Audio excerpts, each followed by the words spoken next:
Um, I was going to I know you're going to talk about individuals all the time, but I mean, Diogo, I wanted to just mention him. I mean, he always delivers, doesn't he? I mean, he's delivered so well since he joined the club, and I just wonder if you just speak about his performance today and just overall contribution, his importance, really, which showed today again. I did not say from the beginning, but I think you spoke about Diogo, right? Yes, that's right. Yeah, good subject to talk about. Yeah, Diogo, exceptional player, exceptional boy. Was for us 2 years ago. 2 years ago? 1.5? I don't know. Maybe 1.5 years ago. Huh? Yeah. So perfect signing because he has everything what a Liverpool player in this squad needs. He has the technical skills. He has the physical skills, and he's very smart and can learn all the tactical stuff pretty quick. On top of that, he can play all three positions. If he would be in a 4-2-3-1, we could play him the 10. So it's very helpful, has the speed, has the desire to finish situations off, and really good. So I think his goal scoring record is pretty impressive, if I'm right. Unfortunately, he had a big injury last year, and that is never helpful. But he's back, thank God, and fits really well in this team, and I'm really happy for him. Actually, today I thought they could have made a slightly better decision before he then scored. Maybe he was smart enough to wait for the next ball that he can finish it off easier. But I thought we should have scored with the situation before already. But all good, and Diogo is a good player.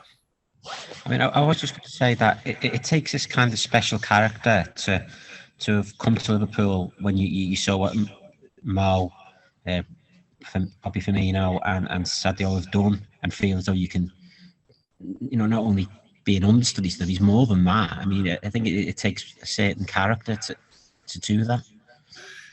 Yeah, but it's the right decision, because when we like hypothetically talk to a player and he said, "Yeah, where will I play?" Yeah, you decide about that with your performance. By the way, it's not written in stone that we always start with the same lineup, but that all other players are really good in our squad as well.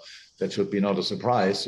But in the end, it's about making 30, 35 really good games instead of getting somehow through a season and playing 50 games. So it's completely normal that you have to get rested and all these kind of things. And for these moments, you need more than 11 players in a squad. Definitely, I know that. And you need more than 3 strikers, even when you play with 3 strikers. And that's what we have, thank God.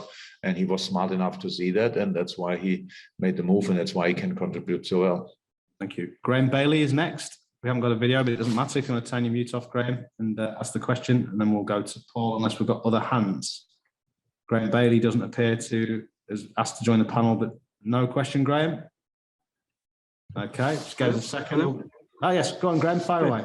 Hi, Jürgen. Obviously, we're coming closer to January now, when you will be unfortunately losing Sadio Mane and Mo Salah. Have you had any confirmation yet of whether the players will be available for the Chelsea game in early January? Not really. It's early for that. We're still talking. But you're hoping that you may get an agreement for that? Yes. Thank you. Thank you. Okay, James Pearce, and then Paul to finish. James. Hi, Jürgen. That's 39 Premier League goals for Liverpool already this season in 13 games, the most Liverpool have ever scored at this stage of the top flight season. That fluency must absolutely delight you. And where do you think that? What is the main difference? Is it just the fact you've got key personnel back this season compared to last season, that you've rediscovered that fluency of the title-winning season? I think it's not so easy to talk about football games when you lose them like we did last year too often in a specific period of the season. But I knew what we are lacking. We were lacking stability. We didn't have stability, not because we had no centre half for a while and had to find solutions for that. The problem was that we were like in an early stage, we were like shocked that we cannot play the football anymore we wanted to play, because we didn't have the stability and which we have now, obviously, with that everybody knows exactly what he has to do. When you put the midfielders back in the last line, then you put midfielders in the line who usually don't play there or are protected by either Hendo or Fab, and now they play double six and these kind of things. So that's a problem, and all of a sudden you lose your rhythm, and that's what happened to us last year. We had to find solutions. Thank God we found the solution early enough to qualify for the Champions League. And this year we had a preseason, which was a proper preseason, which was incredibly helpful, and especially up front with Sadio and Mo. They had the longest preseason, I'm pretty sure they had for ages, and that was helpful. So we could really work on a lot of things, and found the stability back. Talking about stability, I was not happy with the chances we conceded today, to be honest. Because I have no problem that Ali has to make saves in a football game, but these saves were too spectacular. The 1-1 against a goalie should not happen twice in a game, for sure not. So we have to really work on that. We have to be as stable, serious, ruthless defensively as somehow possible. That gives us then the platform to play football, and then we can create and then we can score. It will not be forever like this, that we score 2 goals per game, but it happened so far, and so good. But if we win a game 1-0, I'm happy as well. Final question in the presser, Paul Joyce. Yeah, again, I know you're always confident that when the players were back that you would do well again as a team, win matches again. How much credit do the players deserve, though, for being on this run? Because we shouldn't take them for granted, really. They're playing sort of, quality football every game at the moment. Yeah. So we look for that. It is about that. It's my job is to set a team up. My job is to make a lineup, to organize training sessions, to help them creating an atmosphere in the team. But then on the pitch, the boys have to helpful if they follow the tips or advice or hints we give them. But they have to do it themselves. That's how it is. And the things what happened to this team in the last few years, they were special, and it's mostly because of the outstanding mindset and mentality of the boys. They push each other, which is absolutely helpful. And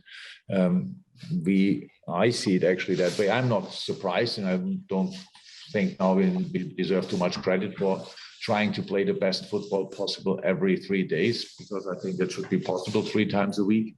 But I don't take it for granted as well. So we have nothing else to do during these 95 minutes. So let's play as good as somehow possible. That's the way we see it. And sometimes it works out and sometimes not. It's only 3 games ago that we lost at West Ham, and it was all of a sudden we didn't only lose at West Ham. We drew 2 games before, if I'm right. So what? Certainly the Brighton. Yeah, we drew games before. So all of a sudden we were in a bad moment. Now we look like we're in a better moment. The season is too long to think about these kind of things. We are able to play good football, so we have to force ourselves to do it always. Do you ever look at last season as a lost season because No. the team were together? Do you ever get? No. Ever... I learned a lot. So it's like that. I made mistakes. So it's easy for me to look back and think that was wrong. But in the moment when we made decisions, when we put the midfielders back, and then played without protection in midfield, last line deeper, not really compact, a lot of moments. So maybe we should have just played Reece and Nate earlier, completely together, and trust the boys more. In that moment, I thought they were not ready. Later on, they were ready. Now they could both play. No problem, really, no doubt about that. But that would have given us a bit more stability in other areas. And so we how I said, we lose center halves.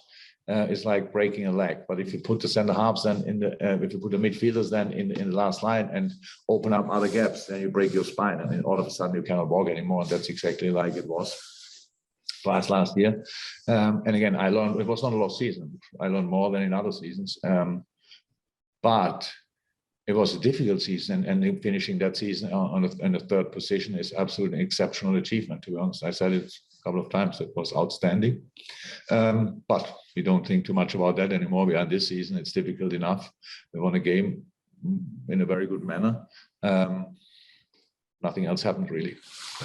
Thanks, everybody. Safe journeys home. Everything considered. Thank you. That's us. Thank you very much. Stay safe. Speak to you during the week. Bye-bye.